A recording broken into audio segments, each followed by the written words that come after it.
Se você já trabalha ou está querendo entrar para a área de dados, com certeza você já ouviu falar sobre o Databricks. Nesse vídeo eu quero te mostrar o que é o Databricks, o porquê dele nascer, né, qual o problema que ele resolve, e também quero fazer um guia prático com você pela plataforma, para que no final desse vídeo você consiga entrar, fazer sua conta e sair fuçando por você, sabendo o que cada aba tem, quais são as funcionalidades que você pode mexer.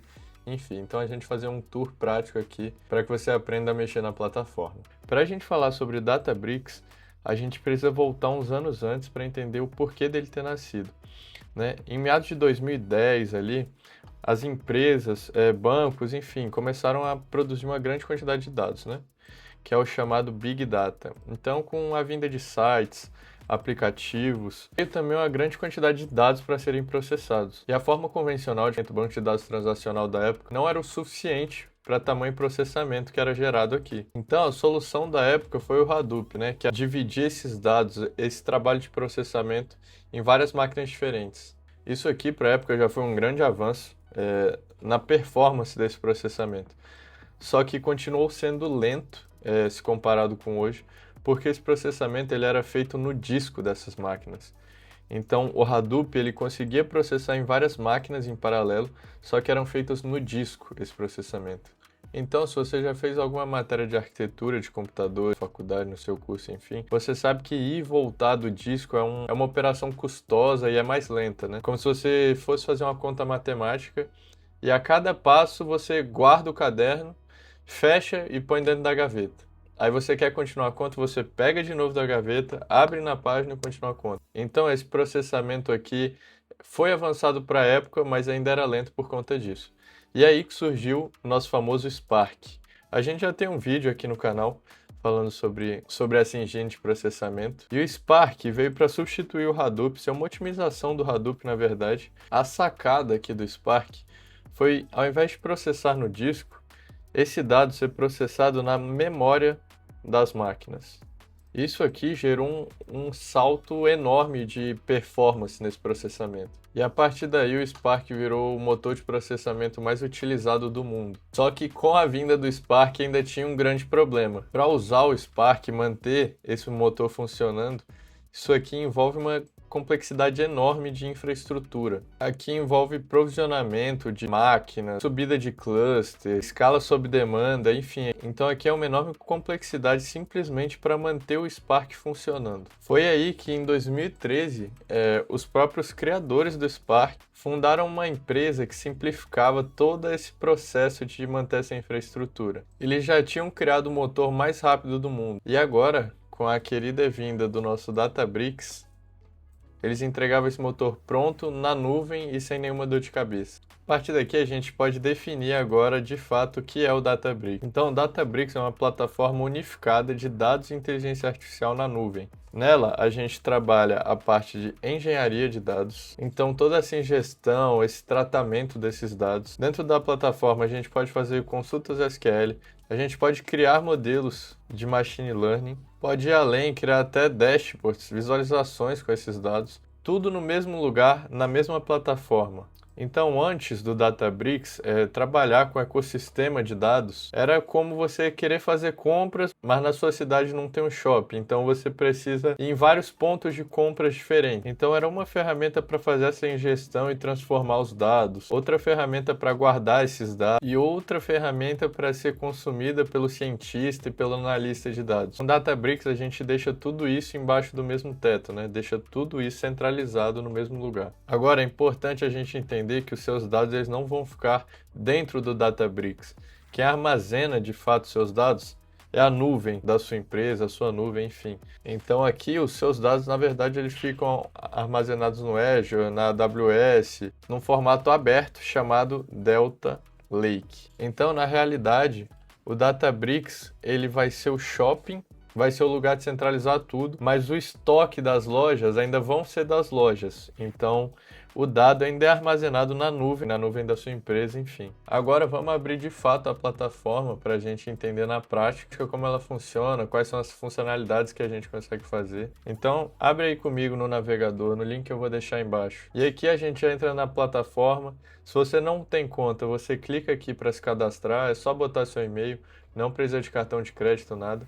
vai mandar um e-mail para você, você vai confirmar e você já tem acesso, beleza? Bom, beleza, aqui a gente já está dentro da plataforma. Aqui no cantinho vocês podem reparar que está escrito Databricks Free Edition, tá, gente? Garanta que vocês estão na Free Edition. Bom, e agora nessa tela inicial aqui, pra gente não ficar clicando em abas vazias aqui, eu montei um projeto de um e-commerce fictício chamado Loja Nebula. Então eu criei uma ingestão de pedidos, umas transformações, enfim, que eu vou mostrar para vocês a seguir, tá? A navegação aqui na plataforma é feita por essa aba lateral aqui. Bora começar pelo Workspace. Workspace é basicamente onde fica toda a sua organização aqui dentro da plataforma. Eu cliquei aqui no nosso projeto que a gente criou e aqui toda a organização do seu projeto vai estar aqui. Então aqui vai pastas, notebooks, queries que você quer salvar, enfim, tudo. Aqui eu organizei o nosso projeto em 3 pastas, tá? Que é a pasta de ingestão, que simula uma pipeline de ingestão de dados mesmo, que seria a nossa camada bronze. Entrando aqui na nossa pasta, a gente consegue ver que tem um notebook chamado ingestão raw. Clicando nele aqui, vai abrir o nosso notebook. Deixa eu recolher para centralizar aqui. Notebook, se você nunca usou, o Google Colab, enfim, é basicamente um ambiente, um documento que você consegue escrever texto, como é o caso aqui, consegue escrever código em blocos. Esses blocos eles são chamados de células, então você consegue rodar trechos do código específicos separadamente. Entrando aqui em uma célula específica, clicando 2 vezes, a gente consegue ver aqui que a gente consegue criar células de 3 tipos, tá? Markdown, que é essa aqui, que é de texto.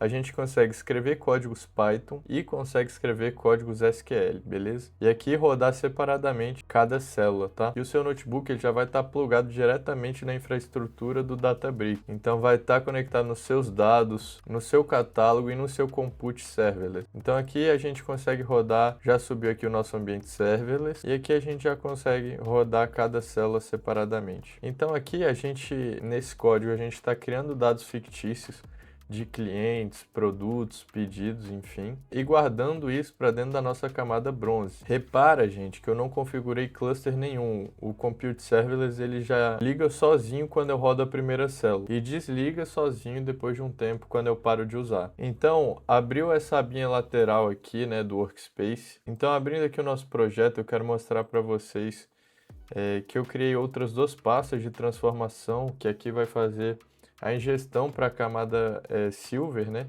Que seria a nossa Trusted.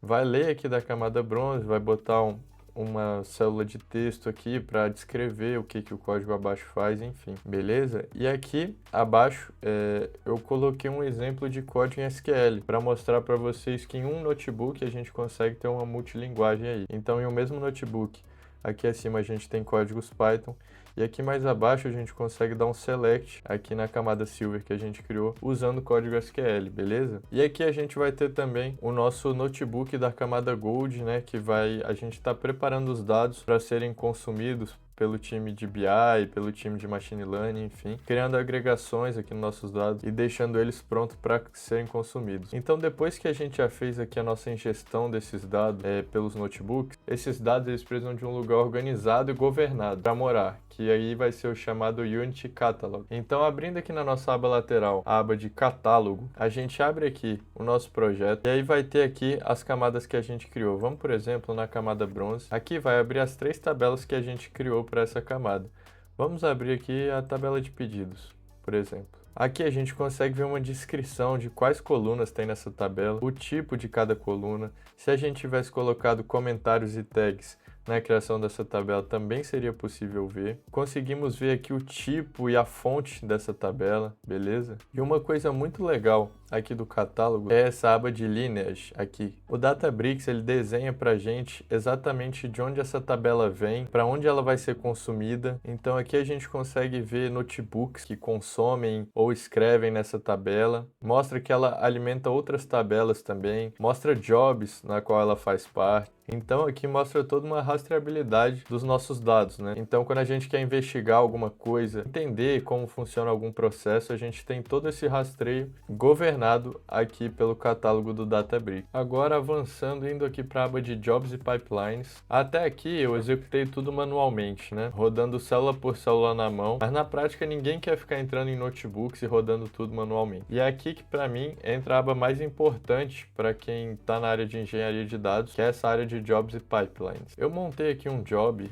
chamado Pipeline Diário Loja Nebula, que clicando nela aqui a gente consegue ver que tem 3 tasks encadeadas nela, ó, que é primeiro a ingestão para a camada bronze, que é aquele notebook que eu mostrei para vocês, que faz a ingestão desses dados. Depois a gente tem aqui a task de transformação da camada silver e também tem a task do notebook de agregações que formam a camada gold. Então esse grafo aqui ele consegue mostrar uma relação de dependência entre as tasks. Uma só começa depois que a outra for finalizada e finalizada com sucesso. Então se por exemplo a gente tiver aqui um erro na camada Silver, o notebook de agregações da camada Gold não vai ser executado. Então aqui é basicamente o Databricks pegando aqueles notebooks que eu mostrei para vocês e rodando de forma orquestrada. Aqui, como vocês podem ver, a gente consegue programar triggers, né? Então gatilhos para que esse pipeline rode de forma autônoma.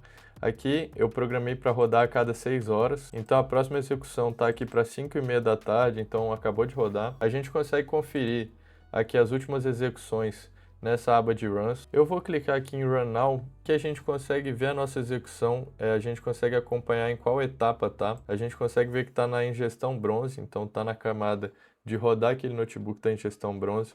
Essa aqui vai ser a camada que mais ele demora, porque está preparando toda a infraestrutura para o nosso código Spark rodar. Então, como vocês podem ver, a gente consegue que na execução anterior, a gente consegue ver que essa camada da ingestão bronze demorou ali 1 minuto e 28, a ingestão silver demorou 23 segundos e a da camada gold demorou 17 segundos, que mostra o que eu acabei de falar sobre inicializar a infraestrutura aqui do Databricks. Finalizou a etapa da ingestão bronze, ele já começa a rodar o notebook da camada Silver. Finalizada a edição aqui da camada Silver, ele já startou o notebook da camada Gold, beleza? E agora ele concluiu aqui a execução com sucesso, a gente consegue ver aqui todas as execuções desse pipeline. Então, por meio dessa tela aqui, a gente consegue acompanhar essa orquestração, entender se tiver algum erro, onde está esse erro. Se tivesse algum erro, ele ia mostrar pra gente aqui na tela um log com erro pra gente conseguir entrar no notebook e entender qual é esse erro. Então essa visualização aqui é bem legal, tá? Agora uma outra aba que eu queria mostrar pra vocês, essa aba de SQL Editor. Então aqui ou nos notebooks a gente também pode fazer. A gente consegue rodar consultas de SQL